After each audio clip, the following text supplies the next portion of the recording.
What is going on, everybody? It is the Going Over Big Time podcast. I am Mike Charlip, and I am joined once again by my partner, Alan the Cantastic. Alan, how are you doing today? Oh, good, Mike. We just finished watching Dynamite after WrestleDream on a Wednesday, and just here to review the pay per view that just passed by, and you can say it's a historical milestone in the history of pro wrestling and AEW. After this pay per view, a lot of changes have unfolded, and we're going to look into that. And yeah, but it was a solid show overall. Yeah, I agree. I thought that WrestleDream was a very good show with not a lot of bad matches. I would say pretty much positive across the board. There's a couple of things that I don't think we're going to particularly like, but all around, I think the show as a whole was a very good one. And of course, this show was built on the AEW World Champion Bryan Danielson coming home to defend the AEW World Championship, and of course, we will talk all about that because that is probably the biggest thing coming out of this show that we will have to discuss going forward and coming into it.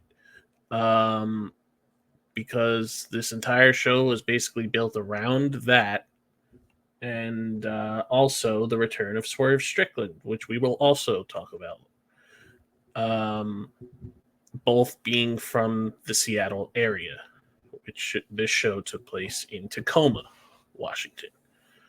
So we will kick off. We will talk very briefly about uh, the buy-in 0 hour matches because there's not a lot to really discuss there. Um, there's a couple of things, but we won't spend too much time. I mean, I Uh, didn't even. I think I missed most of it. So the buy-in part, at least. So uh, yeah. So I guess I'll just give my thoughts and you discuss what you saw. sure, sure. So the first match on the buy-in was hold on, I'm pulling it up. Sorry, I should have had it. Was Um, the ROH TV Championship, which saw Atlantis Jr. of CMLL defending against Brian Cage. Now, I don't watch ROH TV. I can't bring myself to watch 2 hours of nothing. So I don't watch it.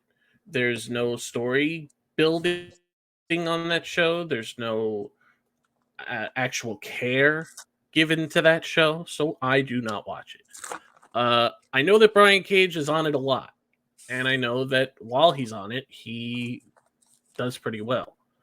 Um, Atlantis Jr. being the ROH TV champion was fine because it's nice to have more integration from CMLL. Um, but this match was fine. This match was actually pretty good for what I would expect. Atlantis Jr. is very good, and so is Brian Cage. And Brian Cage is the new ROH TV champion. We will have some things to say about him later, um, when we discuss the international championship. Uh, funny enough, how that you'll find out later how that connects. But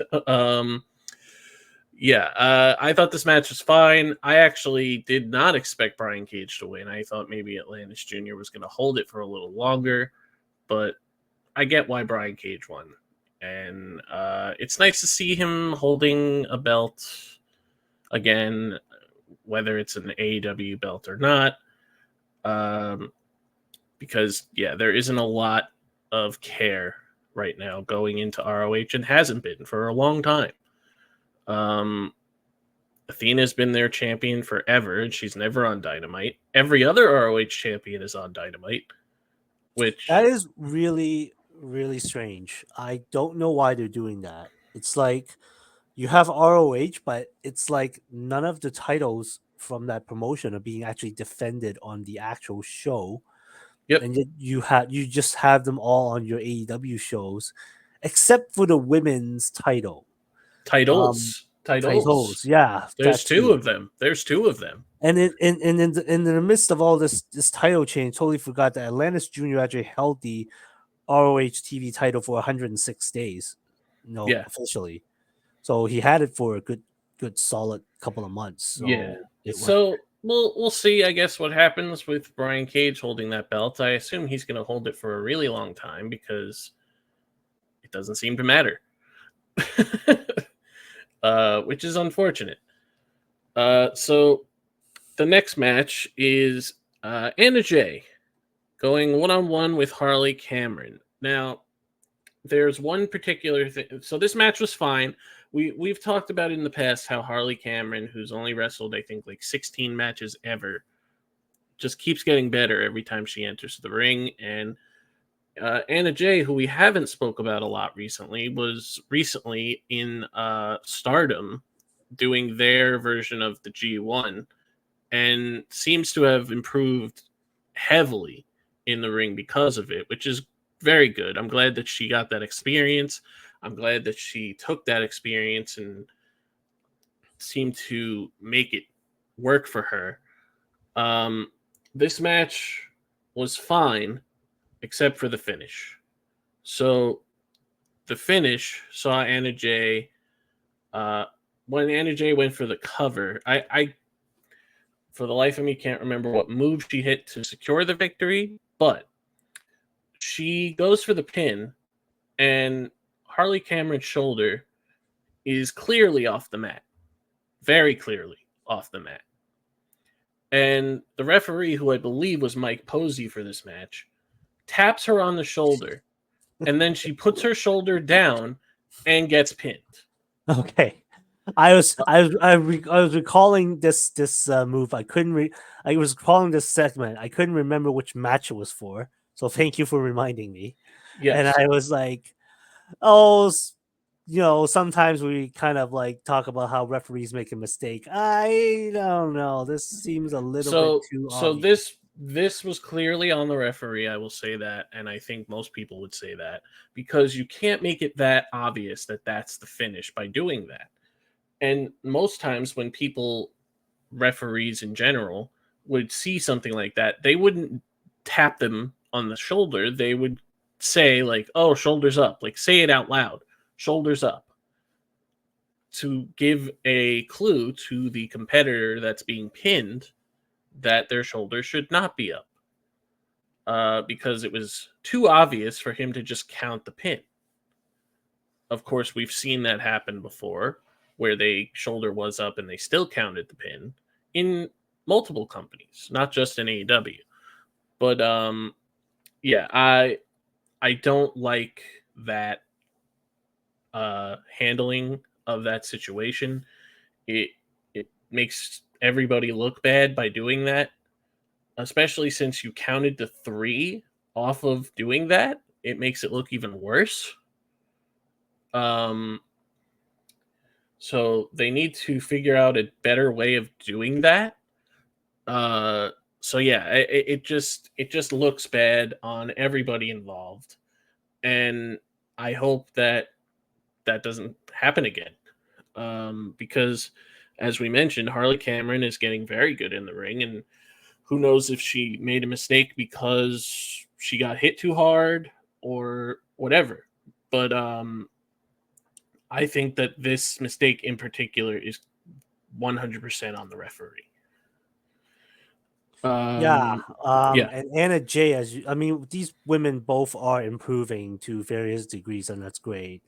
Anna Jay obviously is coming into her own a lot since she debuted 5 years ago in this company, and as we will talk about probably a bit later, she's definitely put herself in contention for something better. So yeah, good for her. Yeah. yeah. So,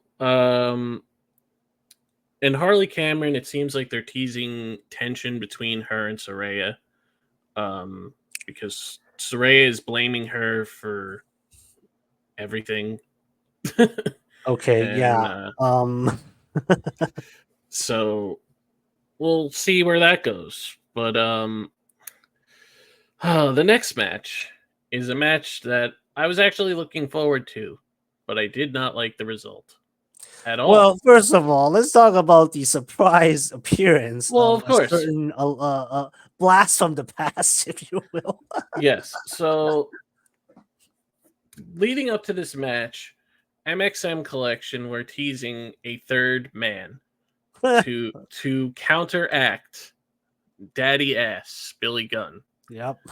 And during the buy-in 0 hour, they are doing an interview and they go, "Well, you guys want to know who the third man is?" And in walks Rico Constantino. Well, the way they introduced him was very interesting. It's like, how do we look to the interviewer? And then she thought that Mansoor was asking her, and then they immediately turn around and go, "How do we look, Rico?" And then of all people, yes, as you just mentioned, Rico from like the early 2000s ruthless aggression era WWE shows up Yes, and just yes. gives that line, "You look so good to me." And then it's like, Uh huh. I will say there did seem to be a bit of a pop from the crowd. I did Well, hear of him course, because once you have an it's been talked about like how he hasn't been seen in wrestling in like over 15 years. yeah. Like he kind of, what. So obviously, this was done to counteract Billy Gunn because of the history between them, Yes. where Billy Gunn actually mentions on the mic during their entrance that he once tried to trick Billy Gunn into marrying another man. And then he said no offense to Anthony. Anthony Bowens. Um which was kind of funny. But yeah, so I actually like this reveal, and I don't need Rico to be around all the time. This was a cool one-time thing for, fans of the 2000s. But this match, I I really think that MXM should have won because I don't understand why they keep just throwing uh Bowens and Caster out there like people want to see them all the time. And it it's weird because like on social media nobody wants to see Max Caster. They just want to see Anthony Bowens because Anthony Bowens is a great wrestler. But at the live shows, they always get a reaction because the crowd just wants to be involved. So it's really a catch-22 of like the internet doesn't want to see them as a team anymore, but whenever they show up, they always get a pop. Um, and they ended up winning this match, and Rico did get involved physically.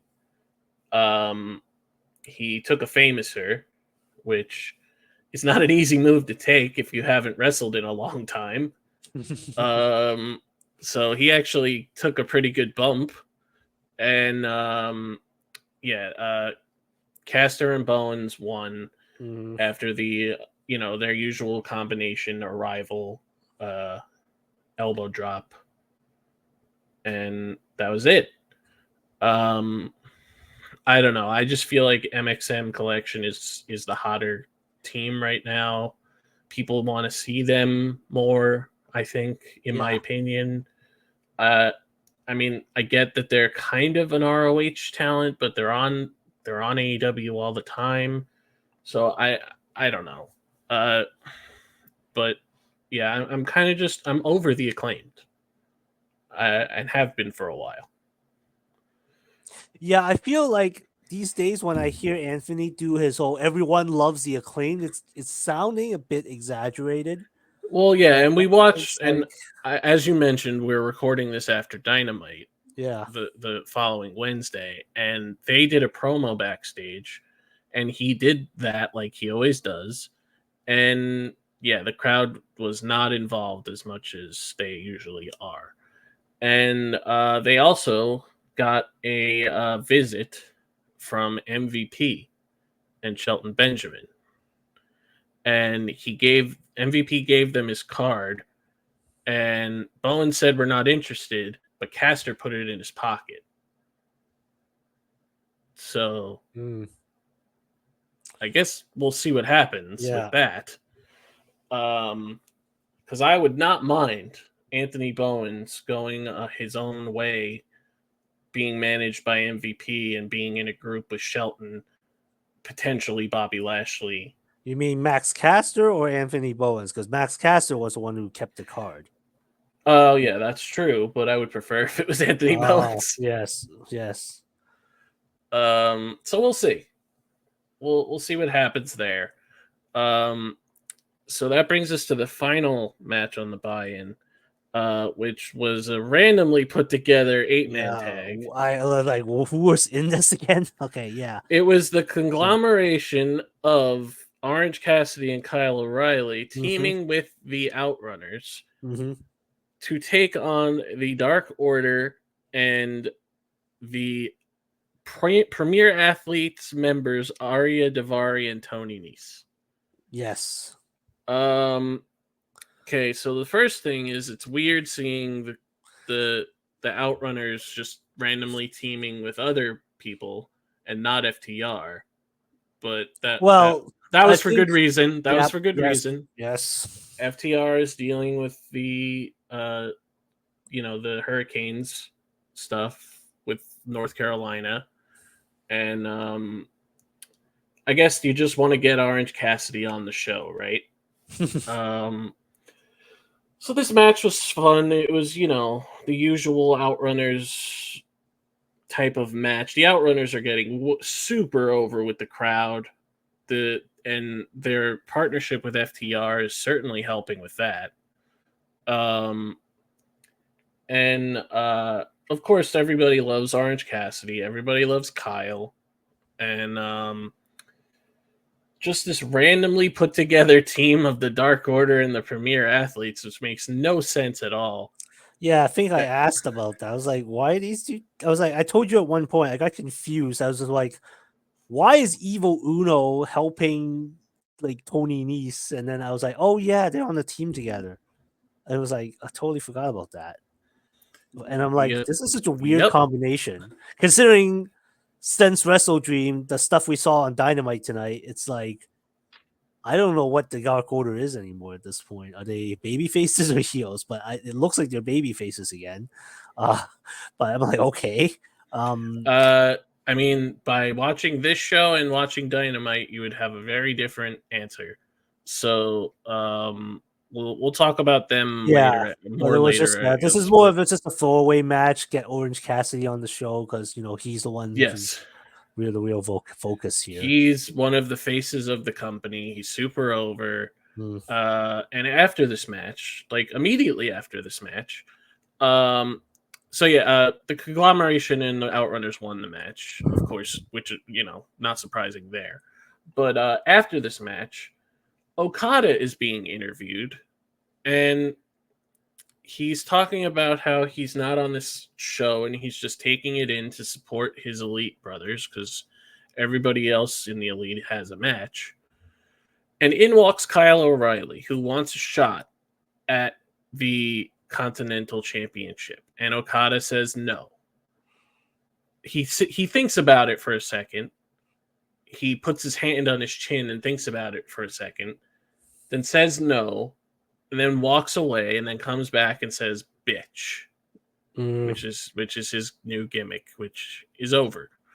Um, so then they ended up brawling, and Christopher Daniels walks in, and he's like, "I can't have this on this show. The show is too important."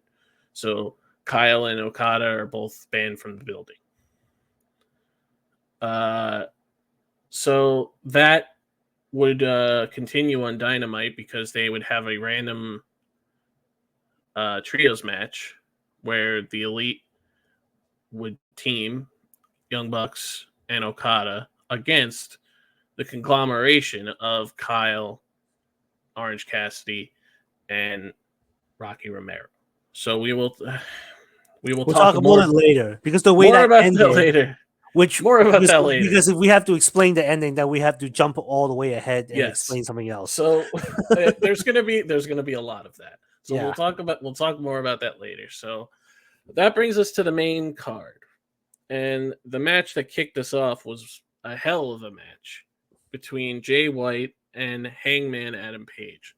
These two just have the best chemistry that I absolutely love this match. I could not I it was the best match to start the show because all the other matches, like, you're not going to start off with the triple threat because then nobody's going to be able to follow it. You're not going to start off with Jericho because nobody wants that to start the show. So this was the perfect match to start the show. And yeah, I absolutely just love this match. It would be my match of the night if not for a couple of the other matches. But this match was a lot of fun, a lot of action, a lot of hard hitting in this match too, and the commentary made point to tell us that, like, they were hitting each other pretty hard in this match. But these two have worked together before. They do have a history, so it's not surprising that they had a good match. What was your initial thoughts of this match, Alan? I thought it was pretty solid. I mean, good to see Jay White back after months on the shelf. Um, I'm very entertained by this unhinged Hangman. Yes. Um, saying hinged Hangman because just the H it wouldn't make any sense, but yeah, um, just him just spiraling more into like madness is probably like the most interesting character development that Hangman has had, aside from the guy who's drinking all the time on TV and Mm-hmm. guy who's getting like beaten down by like or like losing his best friends and stuff. Like this is way more fascinating. Yeah. I mean, as far as I can recall, I don't believe Hangman has actually beaten Jay White on AEW television. Not that I'm aware of. No. No, no. So obviously Jay White won the match here, but we'll talk about the finish in a moment. I'm pretty sure they're building towards some collision, pardon the pun, of like Heyman now trying to get a win over Jay White. It wouldn't be funny if the rubber match turned out to be another unsanctioned match that Hangman won, and it's like Hangman keeps winning matches that are don't not count on his enemies. Yeah. It's like Yeah. Hangman confronts his enemies and draws no conclusion. Yes. So yeah, the finish of this match, and for majority of the match, Jay White was working on the leg, Yeah. and that played a factor when Hangman tried to go for the buckshot, and he came up limping, and Jay White caught him into the Blade Runner for the victory. And on Dynamite, they would follow this up with Jay White having a match with the other person that was responsible for him being out of action, which was Christian Cage. And they had a pretty good match on Dynamite. And during the match, Kip Sabian was around because he's still involved with Christian and his patriarchy. And Hangman shows up out of nowhere, and the camera like catches him. Yeah, they caught him, and then they didn't mention but him. Commentary didn't realize it was him until the camera was like completely on him, and he's just laying on the ground laying on the ground, staring up in the sky, looking crazy as usual. So he waited for a moment for the referee to be distracted inadvertently by Kip Sabian, and then he goes into the ring and just hits a buckshot on Jay. and Christian wins. And then after hitting the buckshot, he goes back outside the ring and just lays on the ground again and just stares at the ceiling. So Hangman is just more and more just getting unhinged more and more. And he doesn't have, he, like, as you mentioned, doesn't have wins over any of these people that count. So it seems that they're keeping Jay White and Hangman going to another, as you mentioned, collision. And we'll see what happens there, because Christian still has the contract to cash in for an AEW World Title shot, but we have no idea when that's happening. Obviously. So yeah, this was a great match to start the show, and I was very happy to see these two working together. The next match was the AEW Women's World Championship match. Mariah May defending against Willow Nightingale. Willow earned this opportunity by winning a fatal four-way match against three former champions in Saraya, Jamie Hayter, and who was the fourth? Nyla Rose. Nyla Rose, that's correct. Because she was originally supposed to have a contenders match against Britt Baker in a singles. But Britt Baker fell ill. She was sick and was unable to attend, and is still dealing with that. Strep throat. Yeah, that's what she said. She put a video out saying that it was strep throat, and so she's still healing up from that. And Willow would obviously, there was no build behind anybody else in this match to face Mariah other than Willow. So you knew Willow was winning. Jamie Hayter was attacked by Penelope Ford, who hasn't been around in a very long time. And we got no answers about that. No, we didn't. There was not on Dynamite. There was no reference to it at all. Nope. I'm like, is she part of like Soraya's Outcast? Like, is that even still a faction at this point? Because knows? Because the Outcast originally was Toni Storm, Saraya, and Ruby Soho. Ruby's off on her maternity leave. Toni Storm's in Australia. She's been gone with that faction for a while. So it's really just Saraya and like lackeys at this point, like Harley, and now Penelope Ford, maybe. Yeah. So we'll see what's going on with that. But as for this match, Mariah and Willow absolutely killed it. Oh yeah, which is not surprising. These two, of course, faced in the finals of the Owen Hart tournament, where Willow went to the finals the second year in a row, and Mariah had earned her opportunity at the belt, where she turned on Toni following the match.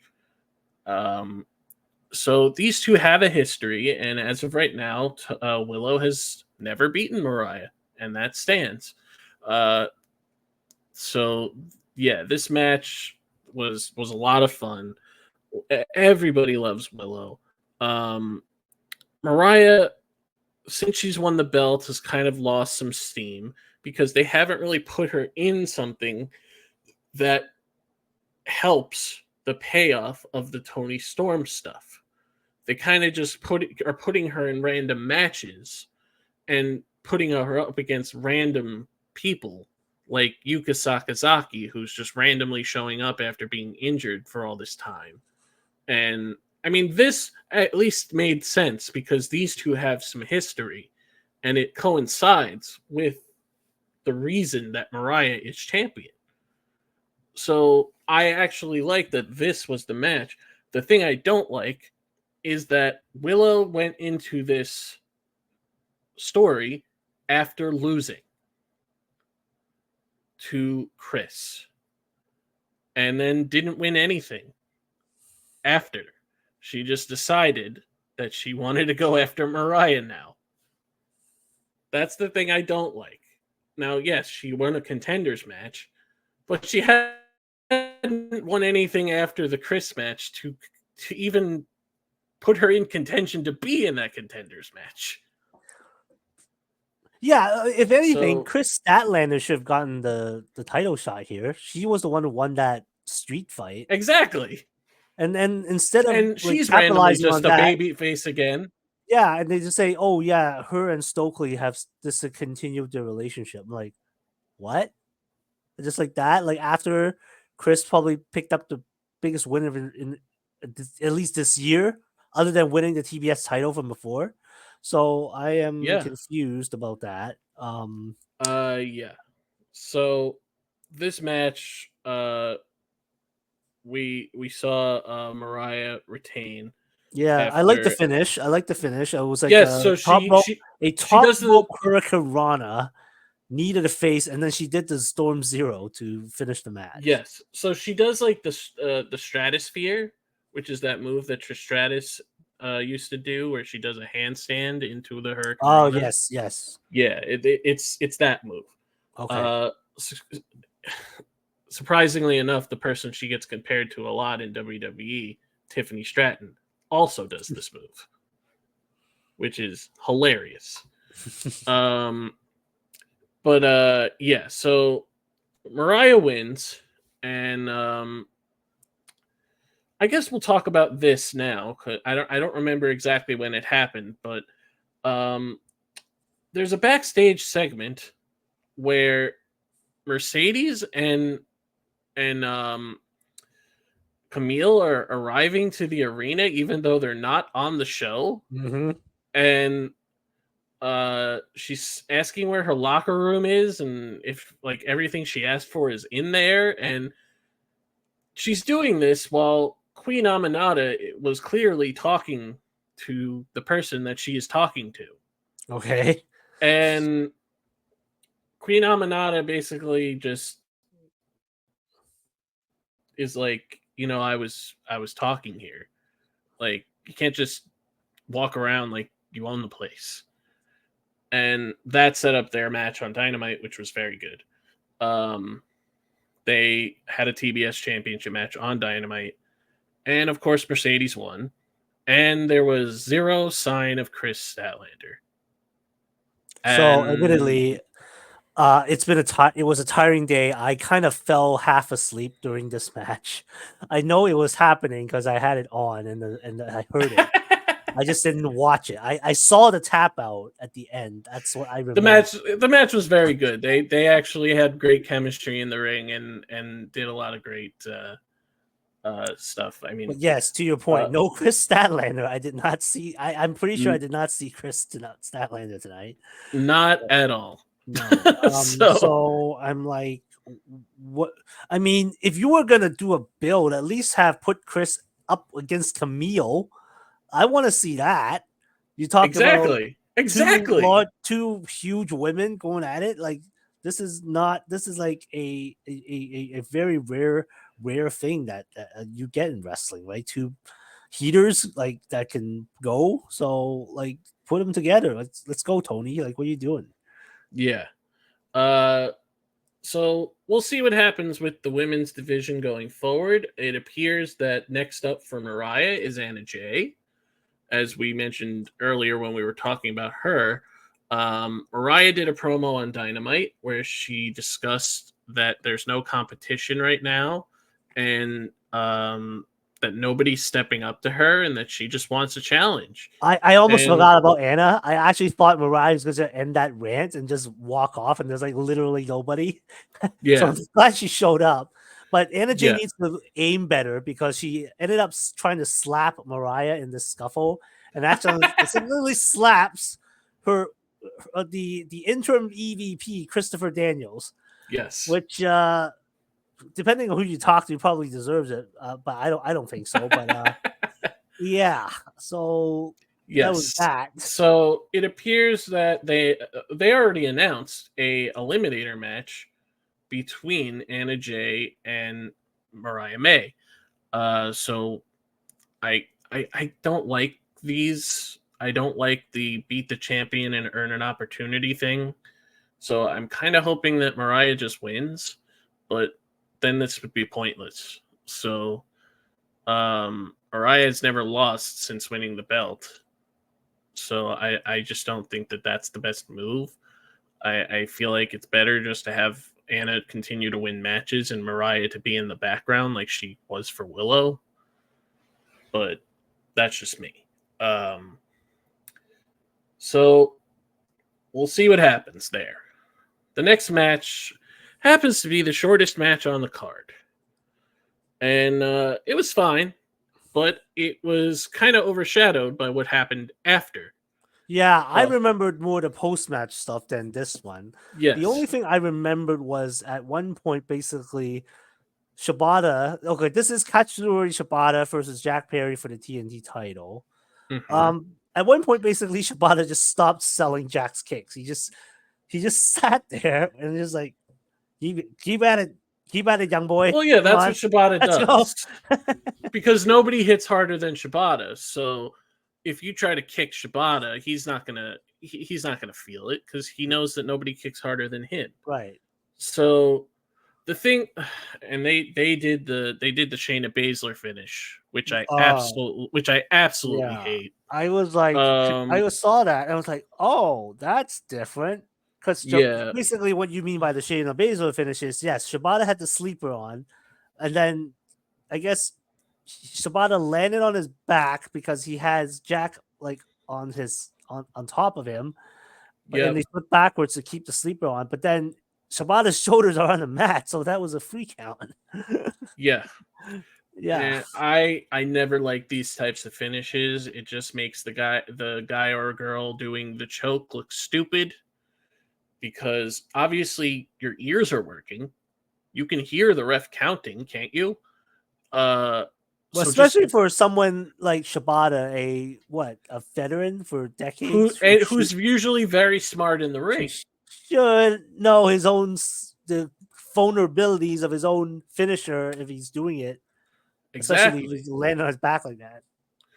But So, well, yes. I think the reason why the match seems to be this short is because of the what happened after. But yes, so there's not a lot to discuss as far as the match itself, but after the match, Jungle Boy, Jack Perry, I'll never not call him Jungle Boy, even though he doesn't go by that anymore. But like Jack Perry, um, tries to attack Shibata again, and Shibata is saved by Daniel Garcia, who recently returned on the previous Dynamite to say that he is re-signed with AEW and that his goal is championships.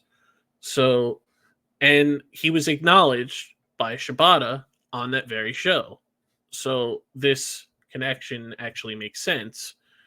And so Daniel Garcia makes a save. And while he's doing that, we get the return, fresh off the set, of Happy Gilmore 2. Maxwell Jacob Friedman. MJF is back. And apparently he had to go back to filming Happy Gilmore 2 immediately after this show. So the movie's not done filming, and he apparently has a very big role. Um, but yes, so Maxwell Jacob Freeman, MJF is back, and of course Daniel Garcia immediately squares up to fight him. And as soon as MJF gets in the ring, Jack Perry hits him from behind with the TNT Championship.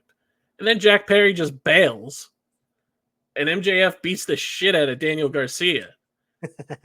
And then gets on the mic and says that he found the Dynamite Diamond Ring at the pawn shop where Daniel Garcia sold it to get a ticket to London.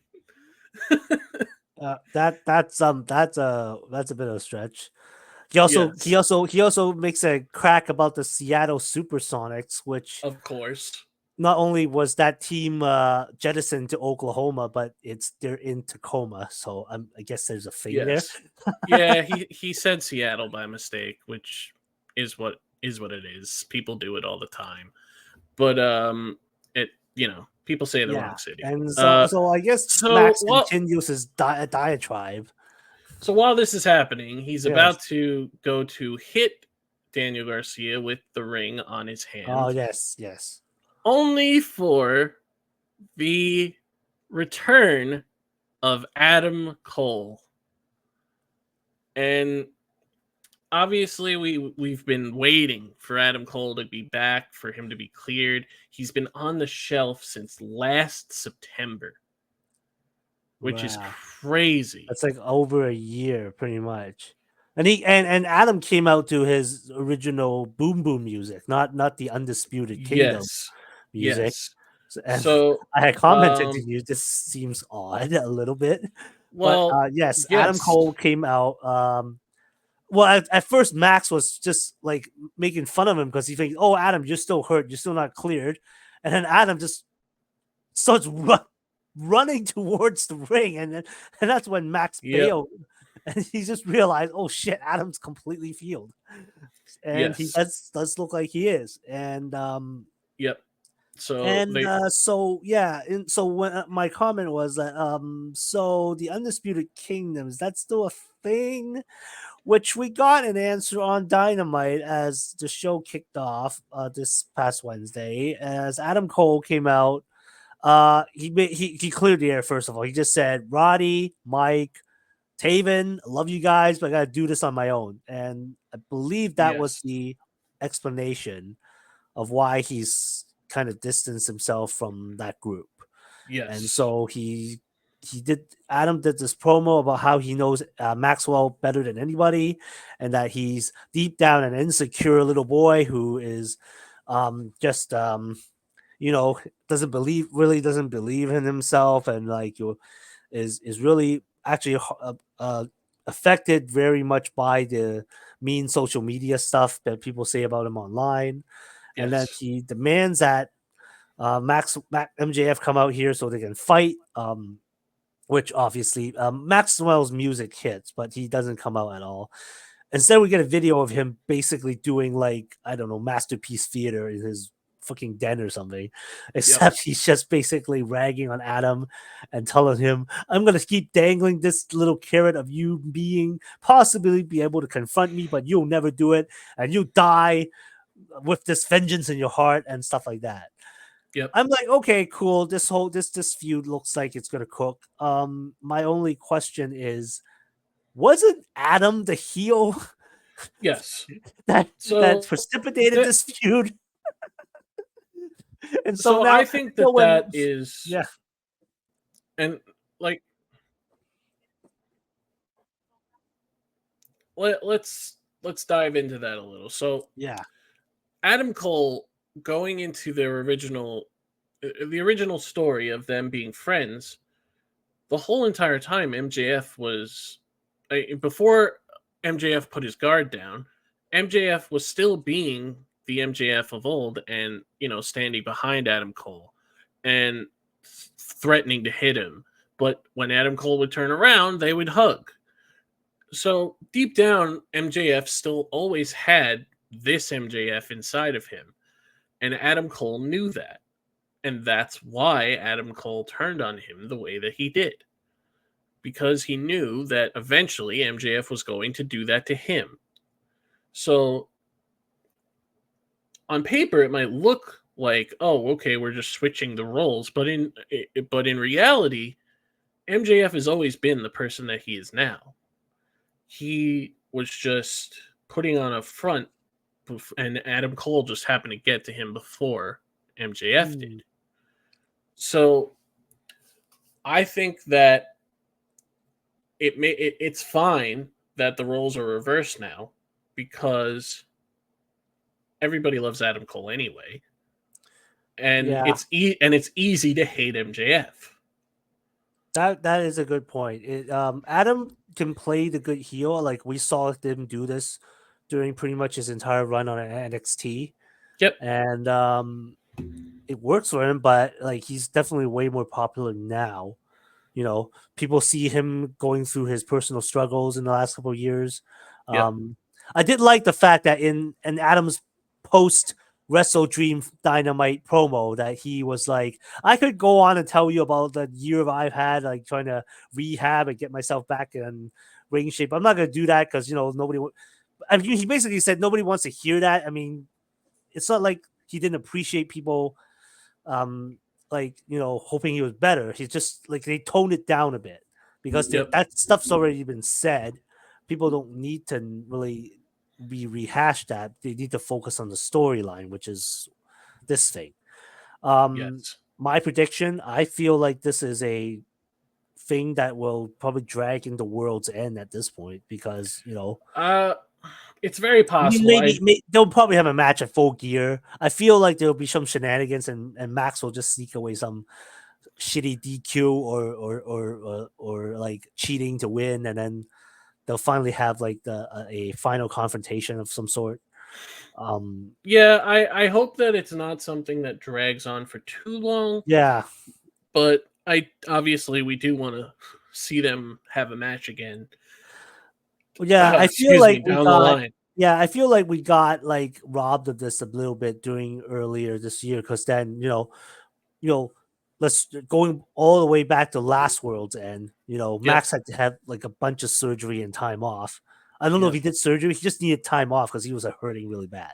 Yeah. And then they just didn't have Max around to continue the storyline of heel Adam Cole with his faction. And Adam And then Cole Adam couldn't. himself was not cleared, and then Yep. he had to like be taken off the TV just when Max came back, and then did that really brief segment where it looks like they were going to reconcile, and then Max just completely low blows him in the nuts, and then Yep. people were start cheering him.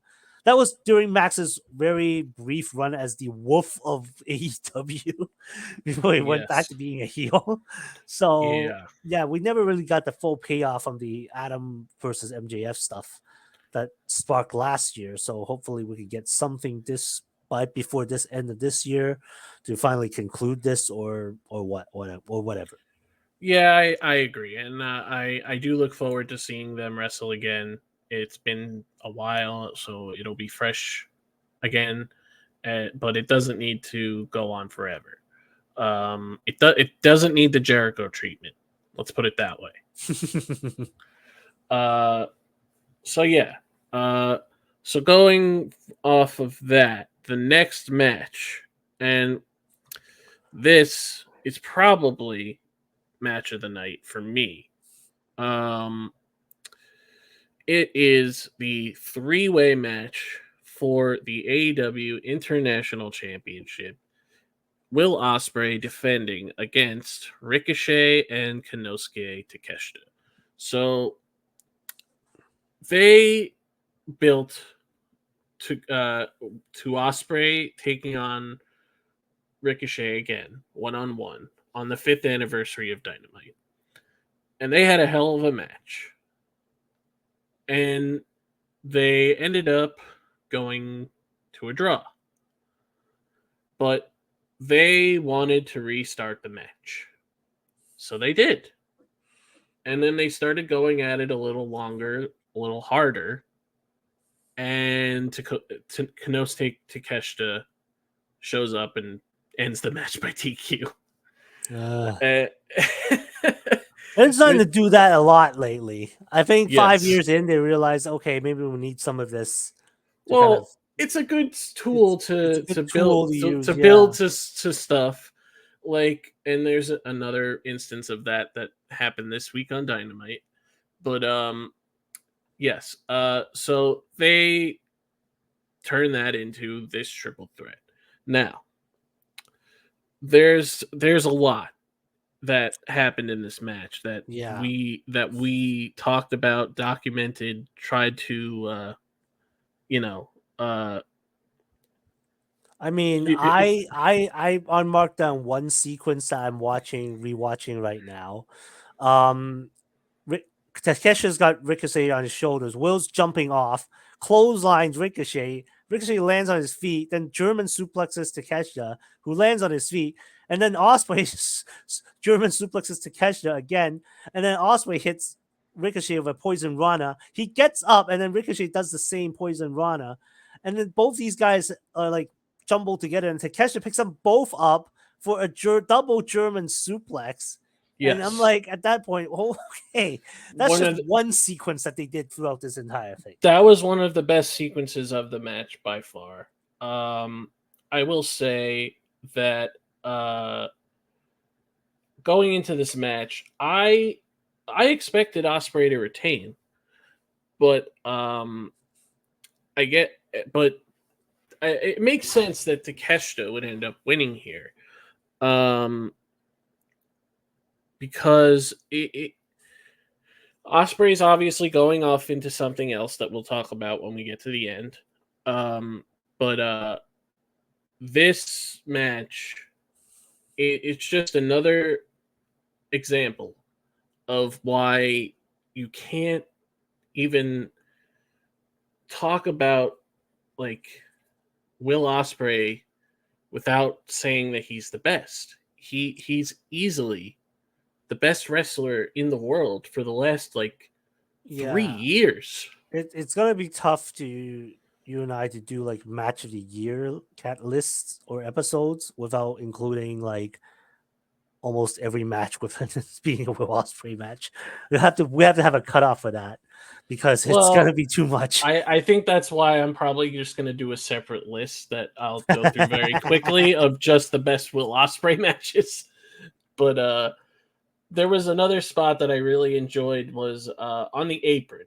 Uh-huh. Ospreay jumps off of Ricochet's back and is caught by Takeshita into a Death Valley driver on the apron. And then Ricochet follows that up by trying to do a Meteora on to Takeshita on the apron, but Takeshita catches him and a back handspring by Ricochet is caught into a. Onto the ring apron.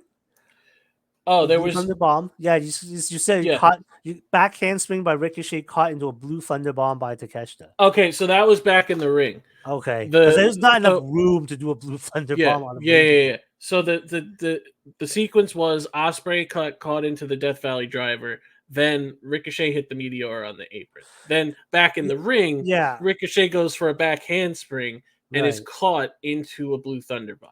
I guess there was one funny sequence that because there's just so much that happened in this match. Ricochet did a springboard 450 on Ospreay, and Takesha's laying there on his back too. But as Ricky was trying to cover Will, Takesha kicks out when there's nobody covering him, and that was really I was like that was funny. That was funny. I was like, so the closing sequence of the match, Ricochet gets caught by Takeshita on the apron.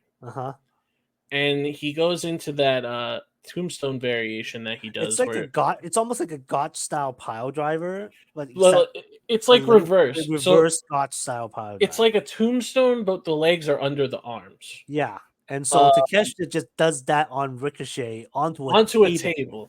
And at that point, that removes Ricky from the conversation. At that point, Ricochet is dead. He's dead. He's dead for the match. Because this sets up the finish, which expands on the story.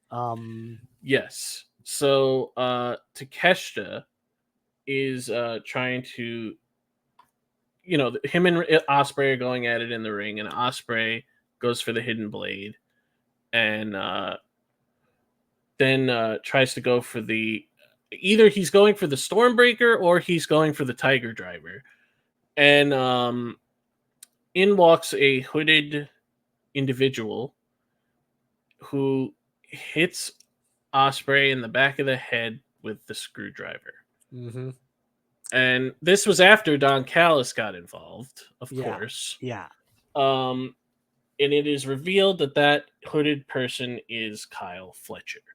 No surprise to me. No, I think we all kind of saw that coming. There's the issue here is that they did this exact angle on the show already with somebody else. So, but that was later in the show. That's the problem. They did the same angle on the same show in two different stories. Okay, I know what you mean. Yeah. But this was the first instance of this. Yeah. And this was a full Kyle Fletcher turn on his best friend. So they teased on Dynamite that they wanted Kyle to do this, and Kyle walked away. And then he goes and does it, and then hits a Tiger Driver on Will Ospreay. And Takeshita would secure the victory. He's the new international champion, which is awesome because Takeshita's finally getting his flowers after Yeah. all I this mean, it's time. not it's not the Continental Classic, but it's a good it's a good Oh, it's I think it's consolation. It's yeah. fine. It's totally fine. This is absolutely Yeah. The fine. whole as for the whole Kyle Fletcher turn, I mean, I kind of saw this months away. Like the way he dyed is, I don't like. This is kind of silly to say. The way he dyed his hair platinum blonde, like every Mm-hmm. fucking supervillain or bad guy in any movie or genre dyes their hair platinum blonde. Everybody from fucking Ivan Drago to whoever Christopher Walken played on that last Roger Moore Bond film to Uh-huh. anybody else, literally anybody else that is a bad guy Yes. has platinum blonde hair. Kyle's hair was never like that until he started hanging with the Don Callis family and he started getting his singles run. Mark Davis, his partner's on the show. Frankly, I'm curious as to what he thinks about this. So This is like, I'm kind of hoping that when he returns, yeah, because he right now kind of we're actually like not getting an explanation from Kyle. yeah. Kyle's saying he's not going to tell us why. Yes. So on Dynamite, they had a Callis family press conference. And during this, we were both very confused as to why Brian Cage was walking out with them. Because there was no indication on any form of media as to why this would be the case. Right, and I mean, you got not only was you had Brian Cage coming out, the new Ring of Honor World Television Champion, you had the recently acquired Lance Archer as because Don and Jake the Snake Roberts did a talent exchange. So basically, Jake got Roosh and by extension the LFI. Don Callis got Lance Archer, and he took the guy who this Mohawk and turned him basically into like Ministry of Darkness Minion 2024 version. I mean, it's just Yes. like I didn't even realize Lance's hair like could droop like that, and if you just Yeah. comb it, So and it's basically, like, Don Callis said he wants all the championships. He wants the tag team titles, and Brian Cage and Lance Archer are going to take them. and So it's two guys who I don't recall having ever teamed up before. So you're just gonna throw two random dudes together because they're well, big ass men. it worked. So remember we saw that tournament a few years ago where they Oh just yeah, yeah. When you guys where put two guys together that never teamed up before, and then you just put them Brian in. Cage teamed up with Big Cass or Yeah, Big it was a Bill, big bill at the Big time. Bill, and Yeah. that was interesting. And that was a team that I think we kind of thought was going to stick around, and it didn't. No. So maybe that'll be this. I don't know, but I guess because Don looked ob- at Lance Archer, he's like, "Oh, you look like Big Bill. Let's do it." obviously they're not going to win. They're not going to beat the Young Bucks, but No. we'll see where that goes. And yes, Kyle is not giving his explanation. There was no sign of Will Ospreay, and Takeshita said that he's going to defend the title all around the world. Which he So, is as of this recording this coming weekend in Windsor, Ontario, Canada. I believe he's defending against Josh Alexander. Although this Maple Leaf Pro Wrestling, it's 2 nights. So Takeshita actually has a match on the Saturday against Mike Bailey. I'm not seeing whether it's for the international title. I mean, of course, the international title is really a recent addition because Takeshita was already booked for this card, yep, and he's going to face Josh Alexander then on the Sunday. So he's got 2 matches, as far as I am aware of. yep, So yeah, he's definitely doing the international, making the international title live up to its name, I guess. yeah, and that's good for him because, like I said, he definitely deserves that, and he's just going to keep getting better. The guy's been wrestling since he was like 15, and That's crazy to and hear. he's barely 30. And I think may have mentioned, we may have heard this already, but Takesha is an actual former decathlon athlete from training for the Olympics, and Mm-hmm. he knew how to do like 10 things. And apparently, he just dropped all that and learned an 11th thing, which was wrestling, because he wanted to do wrestling.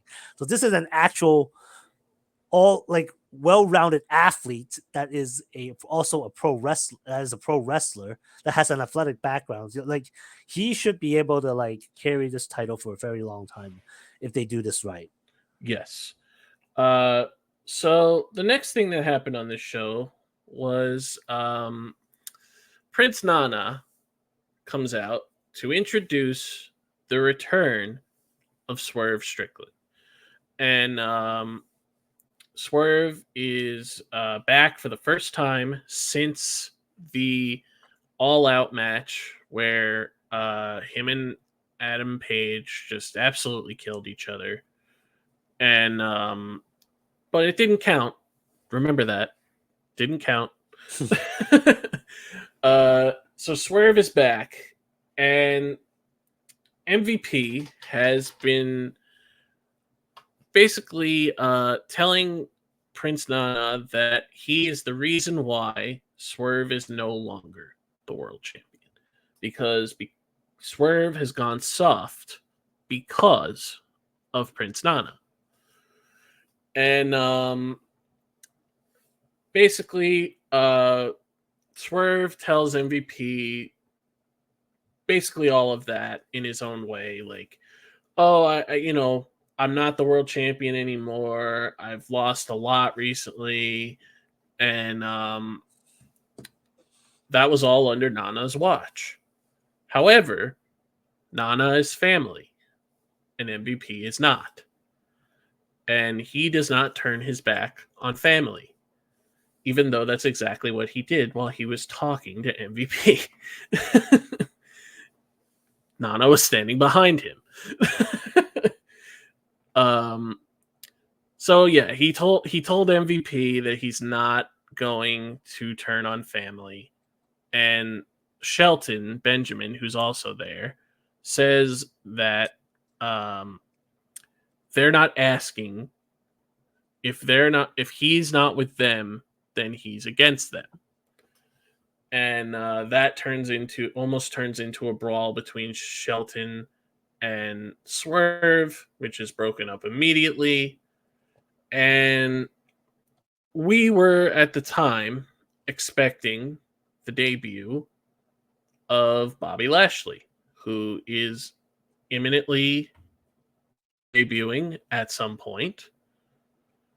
And from what I have read from reports, they did not want to do that debut on this show because they didn't want two hometown people to get beat up on the same show, which makes sense. Um, so yeah, I am hopeful that we're going to get that debut at some point. Most likely it's going to happen after this announced match between Shelton and Swerve, which is taking place 2 weeks from now on Dynamite. Shelton had his debut and had a great match with Leo Rush, who MV also tried to get to join, and he said no.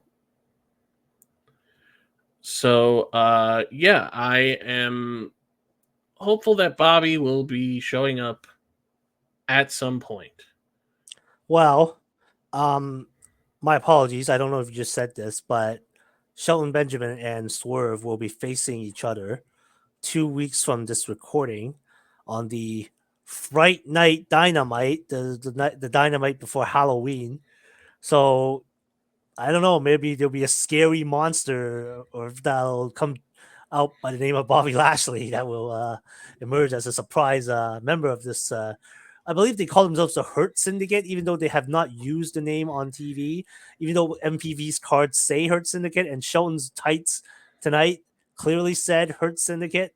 So this is the thing they're going with. Yeah, you mentioned the people that they're going after, and you know, like I don't want to play the race card here, but it clearly is. That's what it's the thing that's the trend lately, and it's unfortunate to bring this up because MVP brought up some criticisms about WWE upon his departure from the company.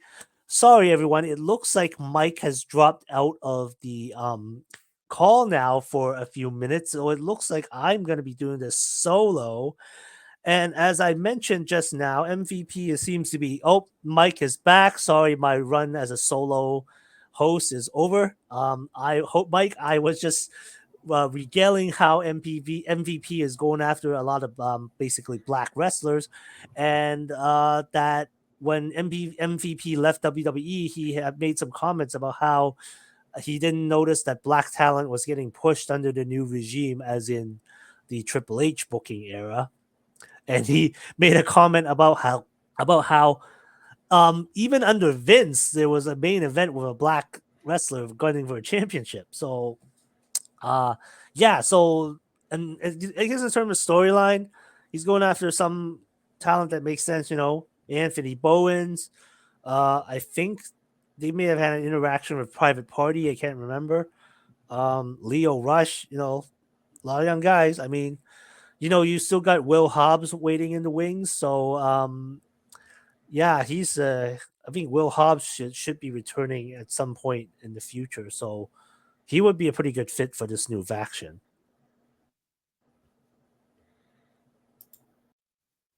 Okay, Mike's tapping out again, so I don't know what's going on. I am gonna try to soldier on here. He seems to be experiencing connection issues, and apologize, folks. That's not something we can control. We're not a professional podcast company. We're just two guys trying to talk about wrestling.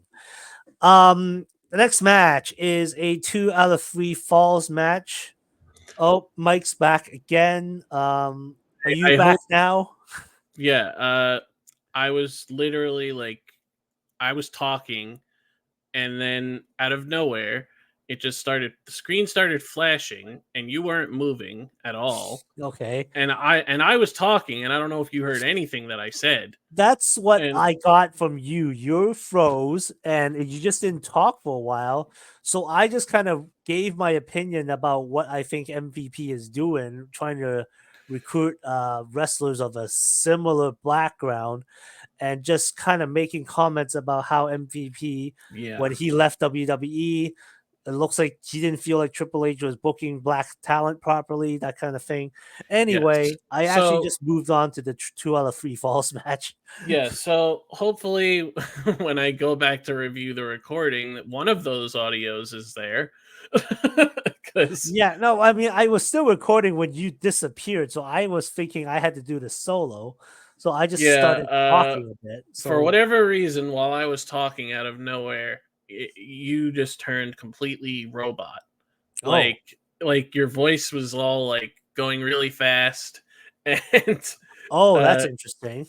yeah, so hopefully the recording is fine, but we'll see.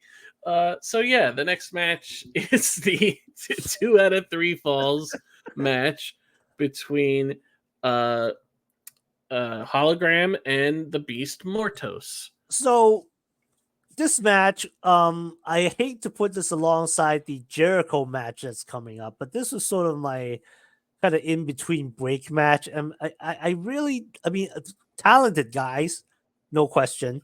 I just didn't understand what entirely was the reason why we are having this, other than some minor storyline feuds on Collision. Uh, well, they My also understanding is because AEW is trying to expand into the Hispanic market yes, in Mexico, therefore they're having this to showcase Mexican talent. And Hologram is currently still undefeated, and Beast Mortos has, or the former Black Taurus, has gotten a very big bit of a push lately, yep. especially now that he's a member of LFI. So I I mean, it was a good match. I got nothing Yeah, to complain about, but there's not really a lot to no, say about it. no, It was a 2 out of 3 falls match with a predictable ending. yeah, Uh, Hologram got pinned for the very first time ever, but it was only as one of the falls, not the finish of the match. yes, notice that. Yeah, Um, so yeah, it was fine. It was a luchador match and that's completely okay. They didn't need to put it on this show. They could have did this on Collision, but it's okay. Because it was a fun match for what it was. They did the flippy stuff, yeah, and that's fine.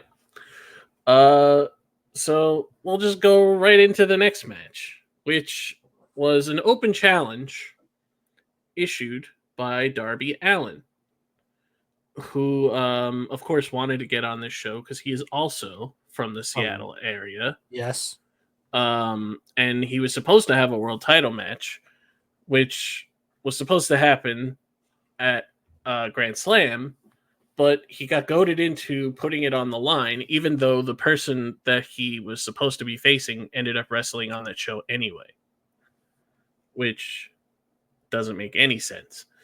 But so one other thing that kind of irks me is when they do an open challenge.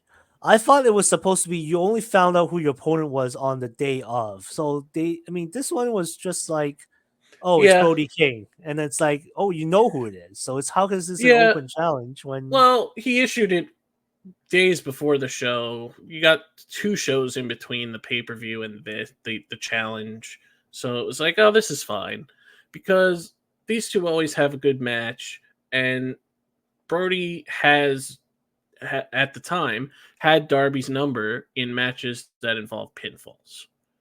So the problem, and they did a good job of making a story out of this very short build, Yeah, where they did a promo where Darby basically said that the reason that Brody is even challenging him in the first place is because he wants what Darby has. He right. wants The to be the spot. he It's that wants to old be the argument. I want your spot. I want your place in the company. That sort of thing. yes. And it was a very good promo, and Darby was trying to goat Brody into attacking him, and he slapped him, which just pissed him off. But then Darby attacked Brody with a rock. Yeah, I was like, yeah, that was okay. That was random. I mean, of all the foreign objects I've been used, a rock. Yes. It was pointed out later that this is the same rock that he was holding while he was doing a promo in the streets of Seattle or Okay. something. So, yeah. Anyway, this match ruled. These two always work well together. A spot that stuck out to me very early was they were using the steel steps, even though this was not a no DQ match. And Brody puts the steps on top of Darby and just walks up the steps and stands on the steps while they're on top of Darby's ribs. Like, Brody is not a small man. He is like 6'4", 330 pounds. So that must not have been fun for Darby. Another spot that it was just, when you see it, it's like, why? But at the same time, it's like, that had to hurt. They had the steel steps on the side, sitting on the side, and Brody was trying to do a superplex to the outside of the ring Ah, onto these steps that were sitting on the side. But instead, Darby fought it off, and Brody just does a back bump onto these steps that are just protruding, like, to the point where it's like, this could have went horribly wrong if those steps had fell when he landed. But it ended up working perfectly because Brody lands on the steps, and then Darby hits a coffin drop, and then he gets Brody back in the ring and he hits another coffin drop and pins Brody for the very first time. And I absolutely just love this match. I love when these two are working together. Um, what were your initial thoughts of the match? Well, I mean, now that I think about it, I guess the story does make sense. I mean, it kind of goes back a couple of years, to be honest. Yep. Brody was actually doing a whole bunch of like attacks on Darby, not only in the show, but like in like outside of AEW. Like it was like at a clothing store, and then there was at one point where Darby was doing a concert, and Brody attacked him there. So it was almost like the whole, you know, Peter versus the chicken kind of thing, or Peter Griffin versus the chicken kind of thing. But I liked how it just ended, and like they just kind of shook hands and just acknowledged each other with respect. And I feel like there'll be a payoff on that down the road if Mm-hmm. there is like,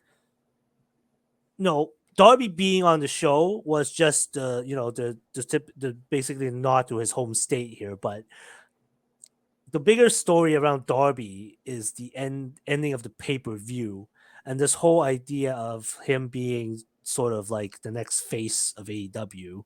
Mm-hmm. And if like Darby needs help in fending off against what we're going to talk about, it's probably good to have somebody like Brody helping him down the road if it came to that.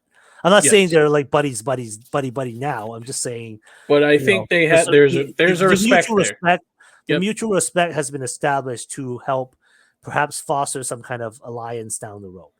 Yes. But yeah, overall this match was good. I think like I like some of the throwback spots where it was like Brody trying to choke out Darby over the top Oh, rope. the sleeper on the apron. Yeah, the Yes. sleeper. I mean, Brody won a battle royal doing that to Darby, but this time it was not applied to this case. Yep. Um, it was all right. It was good. I mean, pretty solid. And then Yep. A very fun match. I thought. yeah. That brings us to the next match. Is the AEW World Tag Team Championship match. The Young Bucks defending against Private Party. Now the Young Bucks, you know, the Young Bucks did their usual entrance. Matt Jackson is wearing an absurd amount of pearls during this entrance. Like like like an absolutely overabundance. It looks ridiculous. um so Private Party has a video before their entrance, and it is their trainer, Amazing Red, giving them a pep talk about why they deserve to be here and why and how hard they've worked to get here. And I really like this video because it really drove home how important this was to them. And Amazing Red is a legend in independent wrestling. He is a big reason why a lot of people today are in wrestling. He is a inspiration to a lot of people, especially people from the New York area, uh, like them and Santana. And yeah, it was a really cool thing, and I really enjoyed this match. I mean, to nobody's surprise, obviously, the Young Bucks always have good matches. I just thought they should have gone the other way with the result.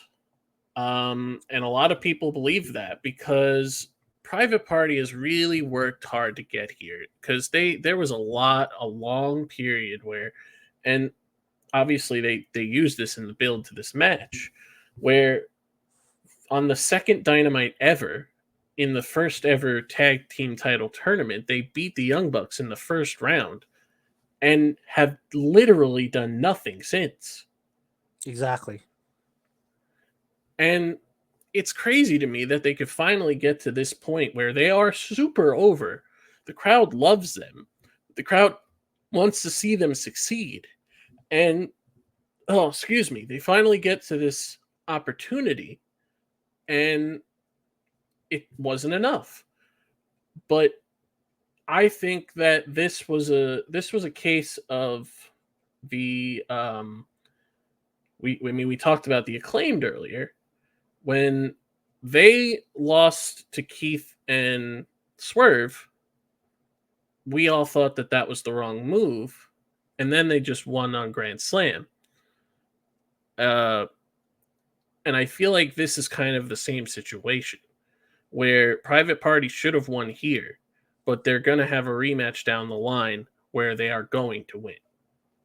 Yeah, I feel like that too. I mean, I wouldn't have been surprised if they went over in this match. I mean, the match was fantastic, like the Yep. spots and stuff. But there was like just it just came start. You kind of sense the end when like I think Mark was taken out and it was just like Zay left in the ring by himself. Yes. Um, I don't know if they were pushing something towards that. I mean, in the Dynamite that we just finished watching, like, they were teasing maybe I think it was Stokely or something that came up to like Private Party and said like one of you is better than the other, you know. Well, And it's like he's been courting them. yeah, he's been courting them. So, but I feel like yeah, you're right. Like this team, these guys have been here from the beginning. Like they're AEW originals basically. They did beat the Young Bucks like in the first that tournament years ago. So if anybody's going to dethrone the Bucks now, nobody's looking for another FTR run at this point, and No, not right now. no, and they're not gonna. And it's kind of silly to throw another random tag team together and just dethrone them. Yeah, Yep. it makes sense to like put the belts on a homegrown team, and you've got one here, Private Party, and just let them cook or whatever the term is, right? So Yep. yeah, Yeah, and as you mentioned, like Zay was great in this match. He as like that point where he was like basically fighting them off all by himself and he kicked out of the EVP trigger and tried to dispose of Nick and try to beat Matt by himself, but he just couldn't because he just ran out of energy and then just ate another EVP trigger and lost. Um, but yeah, they are going to get their moment, and I think it's going to happen sooner than later. And I think the Young Bucks would probably even say that that was probably the wrong decision, but I hope that they correct that down the line. If it's at Full Gear, that's fine, but it could also happen at one of these special dynamites down the line, and that would be okay too. But yeah, so Private Party is still kind of going at the Young Bucks, and they're also kind of involved in what we're building to at the end here. Um, so we'll see what happens there. yeah. But before we get to that thing at the end, we're gonna have to go through this obligatory Chris Jericho. The obligatory Chris Jericho in the dead spot of the show match. The match before the Yes, main event. a Chris, Ring of Honor World Title match with Mark Briscoe, in which Jericho is attempting to, I guess, upgrade from the Ocho to the Novelo or whatever the Nueve. Nueve Spanish word for 9 times. Yes. Oh my God. Uh, I'm like the only thing that I mean, this they really just tried to spark this with Jericho making fun of Jay Briscoe. That's it. Like Jericho might as yes. well been feuding with Jay Briscoe here at this point. Yes. So Jericho told Mark that he'll never be as good as his brother and that his brother would easily beat him because his brother was the better wrestler. Which of course Mm. Mark did not want to hear that. He doesn't want to hear anybody talk about his brother. Obviously he signed off on it, so that's why it happened. But he immediately like turned off the charm of Mark Briscoe and just this was Mark going after Chris. This was not Mark Briscoe of the usual Mark Briscoe. He Right. was defending his family. He was defending the legacy of his brother and defending his honor, basically, because Chris Jericho had to go there. And my issue here is that it's not over. Even though Mark definitively won here. Definitively won. Oh yeah, it was as solid of a definitive win as you could see. I mean, you had Big Bill try to come in, you had like Brian Keefe try to come in, you had like Rocky Romero come in, just get these guys out of here. I mean, Yep. Mark did all the moves. Well, Jericho now claims that Mark cheated by using the chair, and then Even though using the Jericho's chair the one who brought the chair brought in the the chair ring. in, and now it's going to be. I Yes. guess. Okay, I'm guessing it's a ladder match, but it's been called a ladder war, and it's going to be next week on Yes. Dynamite. So So I'm that isn't guessing the a belt will be hung up in the sky, and the it's a ladder ladder match, war. but it's The ladder war is an ROH staple. This is a match that they've had a bunch of times. I got to see one in person. oh When it was, I believe it was the Young Bucks versus the Briscoes versus Kaz and Daniels. That was a great match. If you go back, I believe this was the first ever ladder war. It was between El Generico and Kevin Steen, and that was a crazy match. So there's been a lot of ladder wars in the history of ROH. So it makes sense that since this is for the ROH World Title, that they're doing one here. The problem is this is for the ROH World Title on Dynamite. That's the problem. The other problem is, as we mentioned, Jericho definitively lost, so he shouldn't be asking for a rematch. Yeah, and unfortunately, it is not in the character of a Mark Briscoe playing the babyface to kind of just turn this match down. He could have, and that would have made more sense. He's like, "Nah, man, I beat your ass so bad, like I don't even know what you're But doing of here." course, but of course, Chris Jericho invoked the name of Jay Briscoe again Yes. because he knew that if he did that, that Mark would not decline, which is what happened. And that's why we're having this rematch, which hopefully Mark wins. But knowing the way they book Jericho stuff, it's very likely that he wins, Hmm. which is unfortunate. Uh, so yeah, we'll see what happens there. Uh, so moving on from that, we're finally at the main event, the Mhm. thing that we've been building to the entire show, the AEW World Championship match.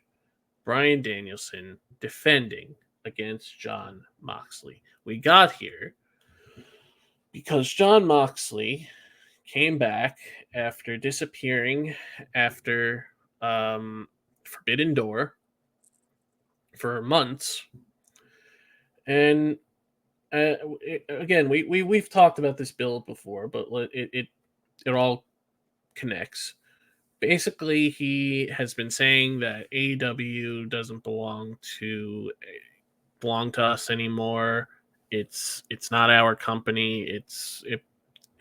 And he is basically here to take over with Marina Shafir and Claudio and Pac, and that led to him earning the opportunity by beating Darby at Grand Slam, which led to All Out, which we talked about with the plastic bag and everything.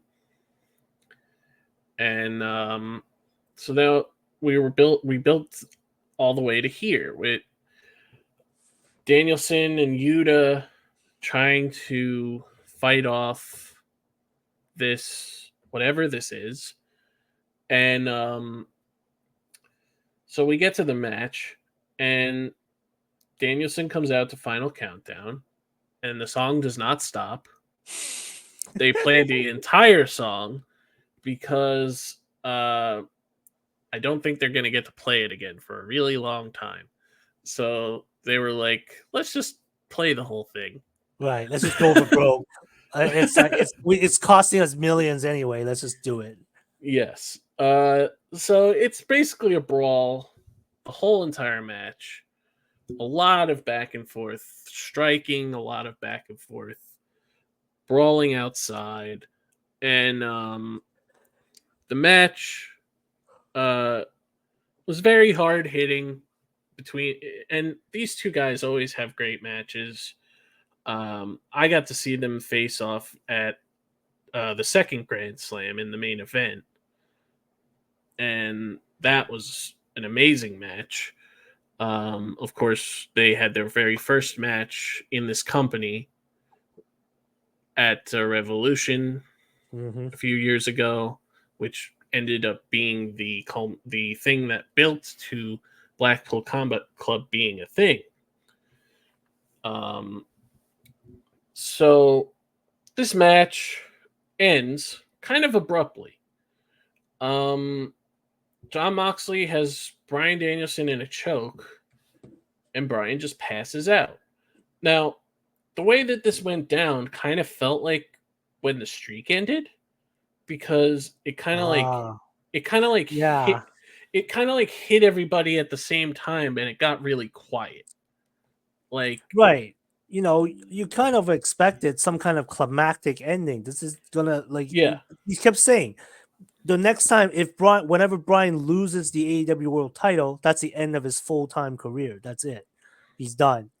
And you're like, he just kind of like passed it out. Like it was like he fell asleep, and then that's it. Okay. I mean, it's yeah. not as impactful as Brock Lesnar pinning the Undertaker Well, of 1 2 course, 3, but I'm not this putting is it on the but same. the same kind of, I guess, the same result, or It was the same same emotional. It's the feeling. same feeling. Yeah. Yes, that's what I was going for. It's the same feeling as like, oh, it just hit everybody that Bryan Danielson's career is essentially over right Hmm. now. And as soon as the match ends, One more thing I want to bring up before sure, you sure, bring up the post match.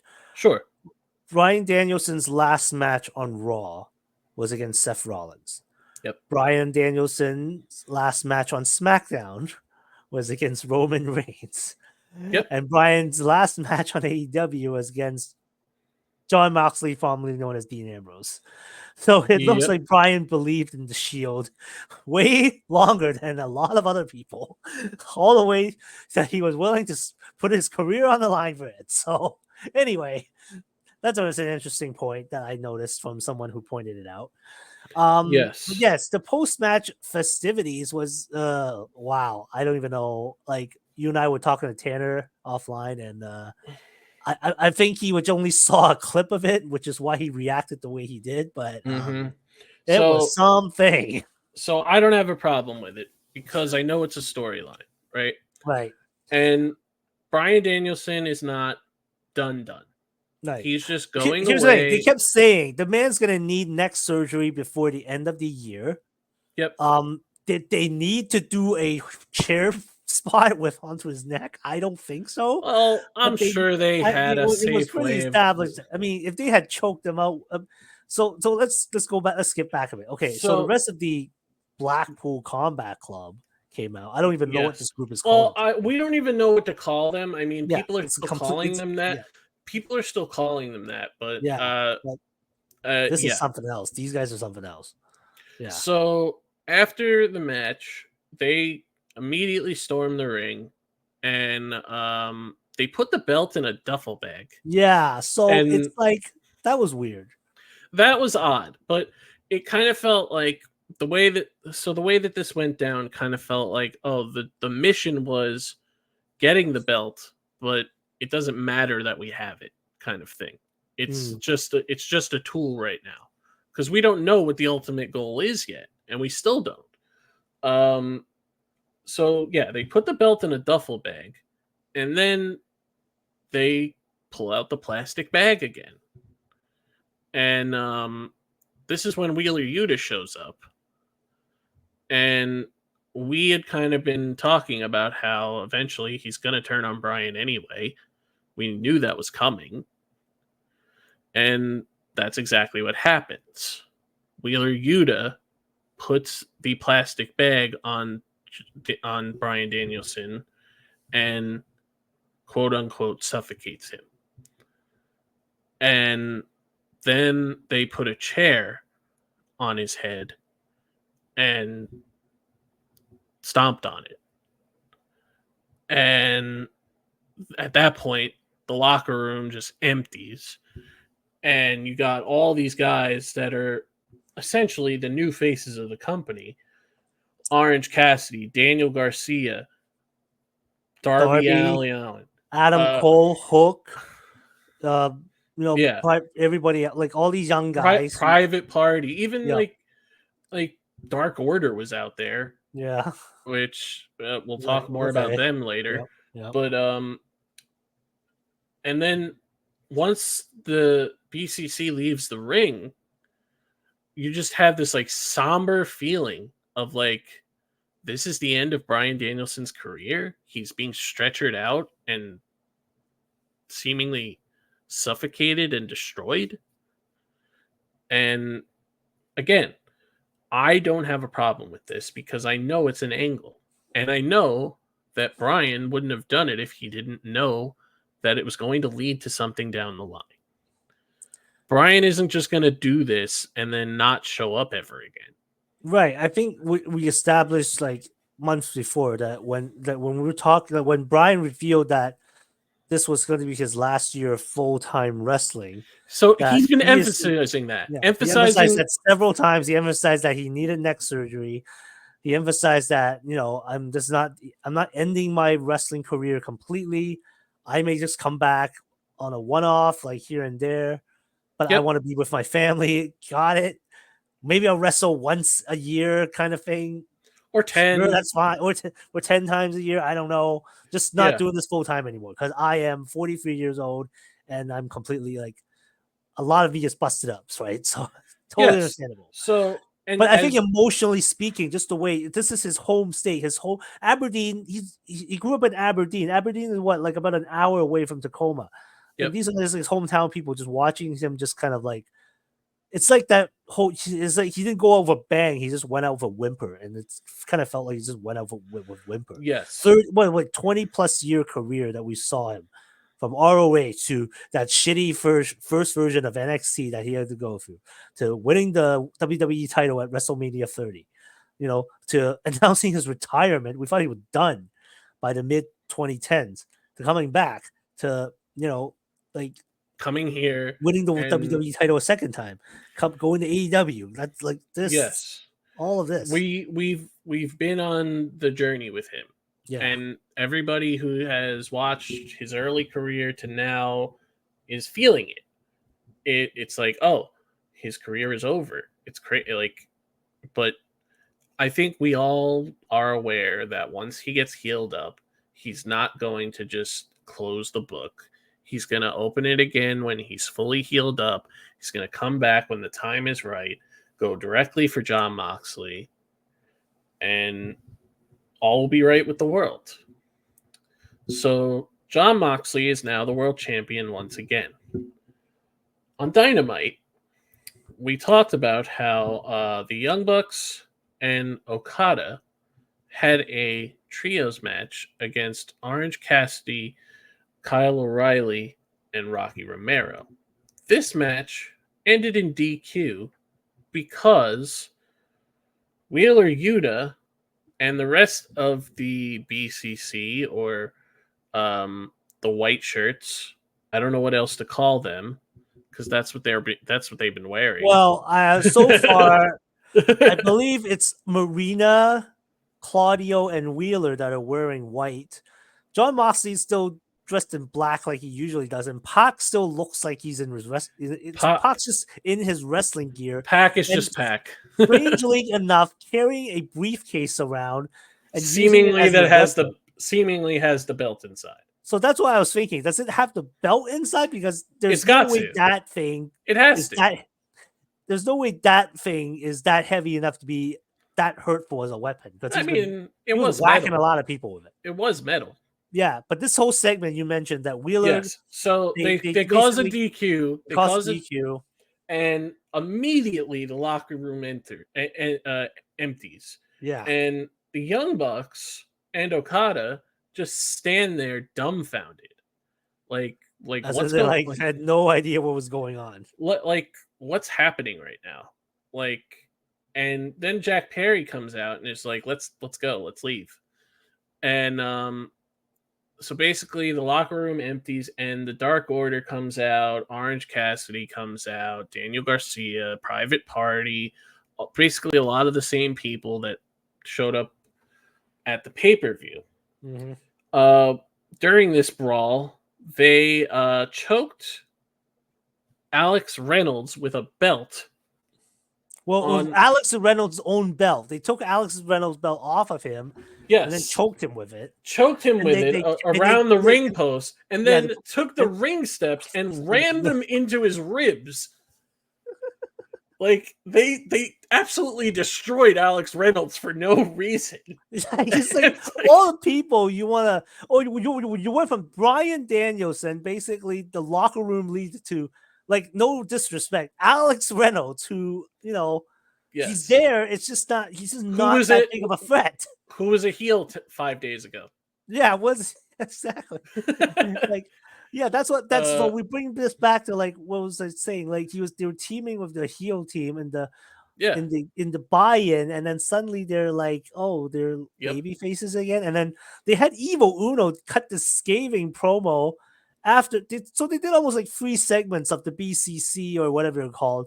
The beginning when Moxley's in his cryptic promo phase, where he's talking about some weird shit, and then they had the run-in or the match, and then they had another brawl, and then the third spot was the brawl in the back, where yep. they finished Carnage again, and then they all piled into a pickup truck, drove away, and then John Silver, I just thought it was hilarious. Like he started Ran, running after the pickup yes, truck. And yep, then Evil Uno just go completely ballistic and saying that we're the Dark Order, we've been here since the beginning, we're gonna take you guys out. And I'm like, yeah, okay, I did not realize you guys were the big dogs. And then and they immediately turned to like Private Party and Action Andretti, who also want a piece of Daniel the Garcia, yeah. Daniel Garcia. No, it was no, yeah, no, but I'm talking about the spot after the Moxley and his guys left. It was Oh, Top Flight, sorry, Top Flight and Action Andretti. They want a piece of these guys too. But then there was another backstage segment in which the Elite were walking away, and then Daniel Garcia, as you mentioned, and Private Party were like, "What the hell, man? You guys are the EVPs.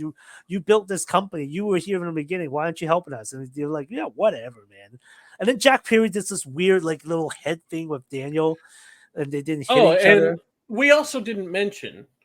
I guess we'll just throw this in here. Sure. The time of recording, Wednesday, Dynamite. It's Kenny Omega's birthday, Oh yeah. and the Elite just did a random segment before their match where they had a cake that said "Happy Birthday, Kenny" on it, Right. and we hope you're doing well. We hope to see you back soon, and then they throw like some kind of faux small intestine on the cake, I think it was and like a bunch of guts they found at a butcher shop yeah, because they wanted to make crack at Kenny Omega's diverticulitis, where he had like about 20 yes, centimeters of his intestine removed from his body to save his life. yes. And it's like, ha, Uh, ha, ha, happy birthday, Kenny. so they throw it on the cake, and then Jack Perry just gets like really into the camera and goes, "Get well soon, Kenny, or Or die. die." Or die. I don't really care. Here. So I'm wondering if this is like alluding to like Kenny Omega coming back at some point really soon. It has to be. I I believe mean, Kenny Omega is booked for Wrestle Dynasty, as I heard in 2025. So I don't know if uh, that was just a rumor. I don't know. yeah, nobody really knows, but obviously they're teasing something. But yeah, I mean, and we still really don't know what's going on with the BCC yet. We don't know if there's like a somebody that they're answering to, or the reason for why they're doing the things that they're doing. So, Um, with this kind of storyline build, there's always like random fan speculation or fiction type of speculation. Uh, there was some rumors or people felt like that there was a higher power or a greater power, and we've heard this kind of storyline before. And some people speculate because it's like these guys are shooters, and it's gonna be like Shane McMahon because Shane McMahon also mhm. trained in MMA, and Shane McMahon did the Raw Underground stuff. I don't think so. I think this Shane's is not more. going to I AEW. think this is more like Moxley's cryptic promos, where like I need to like save AEW from itself. And I think somebody mentioned, look at the way they panned out to the end of WrestleDream. All these future top guys are like in this one shot. Darby's probably getting a world title run at some point. Maybe Yes, even Orange Cassidy. of Orange course, Cassidy of all people. Hook, Daniel Garcia, Adam Cole. Like these guys are in line to be future champions in some capacity, of as well course. as like guys like Private Party or Top Flight and stuff like that. Hmm. So the guy, I guess whoever tweeted this tweet I was reading was like speculate that the Moxley's doing this to actually save AEW from itself by helping these guys push forward and become the guys. They need to be the guys that either beat Moxley or take the belt from him or whatever, or reestablish control. It's really not about the championship at this point. Remember, they put it in a duffel bag. We didn't even see Moxley come out with the AEW World Champion. This is the 4-time AEW World Champion, and his fourth run, he doesn't even look like he's a champion. He looks like just some guy running a street Hmm. gang, and they're just beating people up. So this is not Yep. about the title. This is more about just the company itself or something else. And fittingly enough, there was a video that was going around of John Moxley in like 2007, Ah. where he did a promo about Bryan Danielson, and he was a champion. I think this was CZW, where he was the champion, and he was going to be fighting Bryan Danielson, and he basically said, I don't give a fuck about this championship one bit. All I care about is getting Bryan Danielson's head on a spike." Mm. And that just happened to be very fitting for what is going on here. Now, you mentioned the word higher power. Now, this is just me spitballing here, but imagine this. And I don't know if AW would actually do this, but it would be hilarious if they did. So, back in 1999, when WWE was doing the Ministry of Darkness and they started teasing this higher power thing, somebody that works for AEW was rumored to be one of the people that was going to be revealed as this higher power. Was it Jake the Snake? No, Oh, it was Christopher Daniels. oh my god. Now imagine if they Oh, just really? imagine the Oh my balls. god. Imagine the balls on AEW if they did this. If Christopher Daniels is the one It that is was me, you behind. cunts. It was me all along. You thought I was here to help me. It Now, was me. again, this is just me being like, AEW would have some balls to do that. Like if Christopher Daniels was secretly just pulling strings behind Tony Khan's back and behind the Elite's back Oh to my god. Yeah, to it's funny. Yeah, you're like right. It's like you thought it was like something to do with the elite. No, the elite as the way they were standing on that ramp, they like literally like what the fuck is going on? I'm not saying that this is even possible, but it would just be absolutely It was just because tier remember this S first tier yeah, level troll. yeah, this yeah, Like, remember this version of the elite formed because they beat up Tony Khan in Jacksonville, right? yes. And it's like if Christopher Daniels turns out to be the guy pulling the strings all this time and like pull the wool over both the Bucks and Tony's eyes, it'd be like they look at each other and like, oh my god, what have we done? What the I hell mean, happened? it's crazy enough to happen, honestly. But I don't know. I think it's more likely than Shane McMahon showing up. But Yeah, I just thought I would throw that out there since it immediately crossed my mind when you said higher power. Um, but Yeah, I remember that storyline was crazy. There was like so much speculation as to who it was back then because it was the yes, Undertaker alluding into it. And yeah, I bring up Jake the Snake because there was prior history with Jake the Snake and the Undertaker in the 90s. So yes. that's why that was one. But yeah, Christopher Well, Daniels is an interesting one too. But yeah, Christopher Daniels was actually considered to be the higher really. power in Oh, WWE at the okay. time of that Right. storyline. But he was very not well known in 1999. He was actually like just at the beginning of his career in Oh, 1999. right. And he actually went to the same wrestling school as John Cena and Samoa Joe. Hmm. So yeah, I am very intrigued about all of this stuff with the BCC or Moxley's group. We don't. I mean, they're not calling themselves the BCC anymore, but Evil Uno's still calling them that. So, what else are we supposed to call them? But yeah, it's all of it is very intriguing. All of it is. We're still learning things about this, where this is going, but yeah, they mentioned on Dynamite that Darby Allin has disappeared. Nobody has heard from him since WrestleDream. That is true. They made sure to mention that Darby has not been seen since WrestleDream. He's disappeared. Um, and this alludes me to another fan made tweet. Somebody alluded to how the NWO took over WCW in 1997, and then Sting, Darby's mentor, went from his previous phase to the Crow Sting. I'm not saying Darby's gonna start hanging from the rafters, but because he does that already.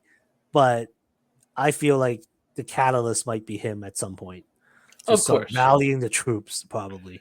yes, and I think that makes a lot of sense, and it would even make more sense for Darby to be the one to beat Moxley for the title down the line, since Moxley beat him just to get to this point. So I think they made a lot of improvements on the storyline perspective of this, and we're going to see where this is all going to lead to. But that was AEW WrestleDream, and everything that happened following it on the next Dynamite. I hope that our recording is not messed up around the time that we were talking about MVP, but I will see about that. Um, Make sure to check out everything that we are doing. Go to our linktree / going over big time podcast. It has every way to watch and listen to this podcast, as well as social medias for all of us, Tanner, me, Alan, and the podcast itself. And yeah, Alan, just give us your closing thoughts about the show and your closing thoughts in general. Yeah, solid show. Interesting. I mean, I know why they did it in Washington State. I mean, it's always nice to see them do it in like smaller markets, to Mm-hmm. like because there's always fans in places you don't expect. Yep.